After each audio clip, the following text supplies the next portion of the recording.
Rest in peace to them niggas who was dead wrong. Tony Braxton to them niggas, that's a sad song. Cry a river, Timberlake the whole industry. Record the whole album in my living room in Italy. Niggas who wasn't feeling me secretly want a handout. Keep your mouth shut, I could probably help your man out. Drop a new stat. What is up, guys? Welcome to a special episode of Maximilian Must Know. I'm going to have 2 reviews for you this week. And an episode of sample shopping, and then for the next 2 weeks we're going to have 3 episodes a week as well. We'll have sample shopping episodes each week, we'll have reviews each week, and then 1 week I'm going to continue my How a Gentleman Should series with a video, and then the week after that we'll have another collection update. We'll go through fragrances 250 through 275, but today is a very special scent done by a friend of mine. You guys might remember a few weeks ago I did a review of a fragrance called What I Did on My Holidays by 4,160 Tuesdays, or 4160 Tuesdays we'll call it in this review for brevity. And I really liked that scent, but what I really liked more was the approach that the house took. I sort of thought it is a very whimsical, sort of pop culture, fun level of creativity mixed with very serious ambition and serious perfume creation. And the houses like that are the ones that really pique my interest. You know, like I think L'Artisan Parfumé does that on a very high level. You know, Zing and Tea for Two are fun scents, but they're dead serious in terms of quality. Brent at Smell Bent, he sort of does the same thing. You know, those are very serious scents, even though they have fun names. And I'm adding this brand to that sort of genre as well. After I did the review for What I Did on My Holidays, I reached out to Sarah McCartney. She's the owner and perfumer at the house, and we had a correspondence. I asked for some samples, and she sent me just a really generous package. As you guys can see, like samples of everything. I think Evil Max, Sunshine and Pancake, Shazam, The Line in the Cupboard.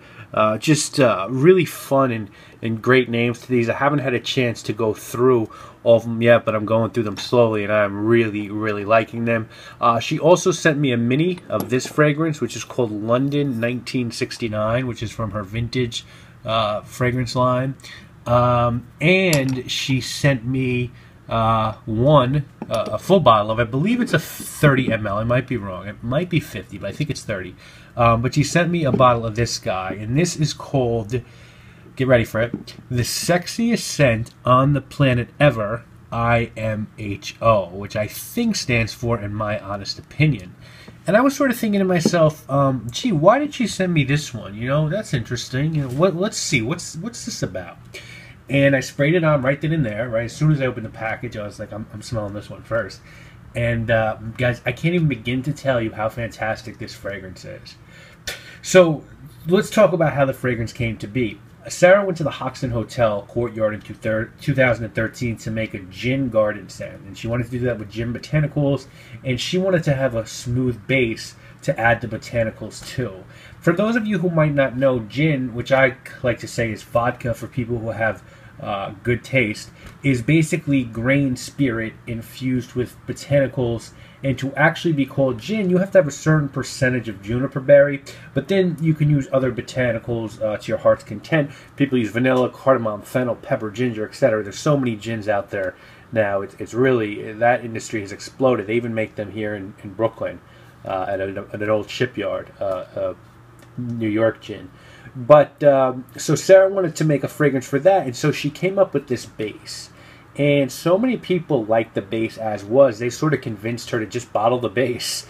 And that's, I believe someone told her this is the sexiest scent on the planet, in my honest opinion. And she said, boom, you know, like that's the name I'm going with. And I think the goal with this base, as I said, was to make a subtle scent that wouldn't steal from the star of the fragrance, which were meant to be the gin botanicals. Now, the notes on this are gin, bergamot, vanilla, musk, ambergris. And my American friends can purchase this guy at Lucky Scent. You can get a 50 ml bottle for $90. And I've got to tell you guys, as of today, this is probably my favorite gourmand fragrance in my collection. And I have several that I really like, you guys know. Dulcis in Fundo by Profumum Roma. I Love New York in New Harlem by Bond No. 9. Dries Van Noten by Frederic Moll. Musc Maore by Parfumerie Generale. I have a lot, Tea for Two. I have a lot of also Traversée de Bois Fort by the Artisan, which is a Turkish delight fragrance with apple and leather and iris. It's fucking banging, amazing, amazing fragrance. But those are all great.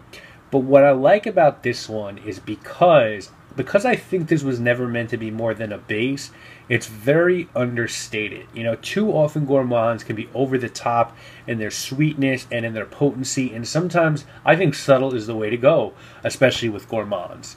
And what you're going to get when you spray this on your skin is I get a fresh out of the oven pound cake, like a vanilla pound cake. And you guys know there's two kinds of cake in general. You know, you can get that shit from the store, you know, the corner store that comes wrapped in a single package, you know, pound cake by Entenmann's or whatever. Then there's the cake that is actually taken care, and they use organic eggs, and they're using vanilla bean, real vanilla beans instead of vanilla bean extract. And this is that kind of cake. It's that really good tasting cake. Obviously, this doesn't taste, and if you do taste it, something's very wrong with you. But it smells definitely good enough to taste. But so you're going to get that vanilla pound cake with just a smidgen of citrus, which comes from the bergamot, of course. And then as it dries down, it's very linear, I think. And I think that's a really good thing with this fragrance, because I don't want that opening to go anywhere. But as it does sort of dry down, the sweetness dials down a little bit, and you start to get some woods and musk. And, you know, you really can't have a sexy scent without musk. There's just something about it. And this, of course, is non-animal musk, which is, I believe, been illegal for a very long time. I could be wrong about that. Now, that might not sound like much, the pound cake with the bergamot, but on the skin, it is absolutely fantastic. I've actually worn this 3 days in a row. You can tell because I've depleted, you know, this was full to the top. And I've worn this 3 days. Actually, this is my 4th day in a row wearing it. I'm lying. And I've gotten more compliments on this in those days than any other fragrance that I have. You know, what I like about this is it's very long lasting. It has decent projection and sillage, but it's not going to blow your socks off in terms of strength and projection, but it's stout. It stands up to wear and tear, and I think it's one of those scents that you want someone to have to get close to you to notice, because when they do get close enough, you know, their reaction is going to be, wow, you know, what are you wearing? And I've had people say, wow, what are you wearing?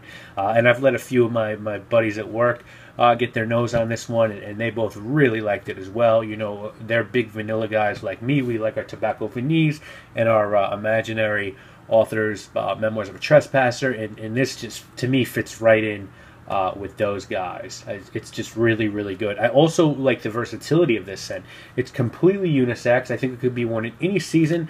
I think it'll do the best for you guys in fall and spring, rather than the extremes of winter and summer.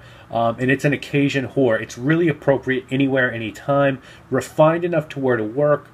Obviously sexy enough to wear on a date, fun enough for a night out, casual enough to wear on a weekend, and that really versatile nature of this scent, that sort of white t-shirt thing where you could just do it anywhere, anytime, is what to me makes it such an amazing value and an amazing buy. Now, I'm not going to give this a number rating because I didn't purchase this, but to give you some scope of how I feel about this fragrance, the other 4,160 Tuesday fragrance I reviewed, what I did on my holidays, was an 8 out of 10. And I really like that fragrance, but I'm going to tell you guys, I like this a lot better than that. And as I said, I like that. I really like that. So this would probably be a 9 territory for me. I don't know. You know, maybe this would be 10 territory for me. Because to find a gourmand of this quality at this price point, that's really tough to do. You know, Profum Aroma, we talked about, does some of the best gourmands in the world. And those are with tax nearing a $300 price point. You know, Xerjoff does some nice gourmands as well. Again, you're nearing that $300 price point, $250. Frederic Maudry's Van Natten, which is a vanilla sandalwood scent. Again, you know, 50 ml of that's like $1.80. So, and then look at the Bonds, New Harlem. Those guys are $160, you know, for the 50 ml. So here you're getting that 50 ml for $90, and it's eau de parfum concentration. So you really can't do much better than that for this kind of gourmand. I think it's fantastic, and I'm going to tell you guys, man, if you're not getting your nose on these fragrances, you're really sleeping on what I think is going to be one of the next really big houses in the fragrance community, because these fragrances are all very potent. They're all amazingly composed. They're all original. This one's called Sunshine and Pancakes. I really, really like these. This one is called the Dark heart of Old Havana, and this is a Cuban scent that's got rum notes and tobacco and fruit and sugar. These are just all like really, really good. This one's called the Great Randolo. This one's called the Lion Cupboard. Evil Max, which she actually did this one before she even knew who I was, and it's pretty. I guess a lot of people think I'm evil. I don't think that I am, but whatever. This one, Invisible Ben, made from one of her friends. This is just crazy, beautiful lime, orange, and lemon in the opening, and then as it dries down, you're going to get notes of cognac and coffee. So if you like scents that are different from what's out there, and you like exploring fragrance and just trying to smell things that are different. You know, if you like the Etat Libres of the world, and you like the La Artisans, and you like the smell beds, and you're not just looking for freshies, then man, have you got to get your hands on this brand, because it is the truth. I mean, go to Lucky Scent, order yourself some samples, and then if you think I'm wrong, you know, email me. We could have, you know, definitely let me know that I've led you guys astray, because I think you guys know me well enough at this point to say I don't sell wolf tickets, I don't bullshit, I don't do anything like that when my reputation as a reviewer is on the line. And, you know, if someone sends me something and I don't like it, you know, I just don't do a review on it normally. I just don't talk about it. And that's happened. That's happened more often than not. You know, unfortunately, I've been sent some stuff that I didn't think was all that good. So for me to get on and get something and say, wow, I really like this, and this is almost perfect in far in my opinion, that's a stretch. You know, I don't do that too often. And so if I do it, it's because I 100% believe that. And the sexiest scent on the planet ever, IMHO. I don't know if I'm going to go that far and say that it's the sexiest scent I've ever smelled in my life, but it's one hell of a good gourmand, and you're not going to find better in that price tier. It's just not going to happen. Let me know what you think is better at that price tier if you want, but definitely check this out.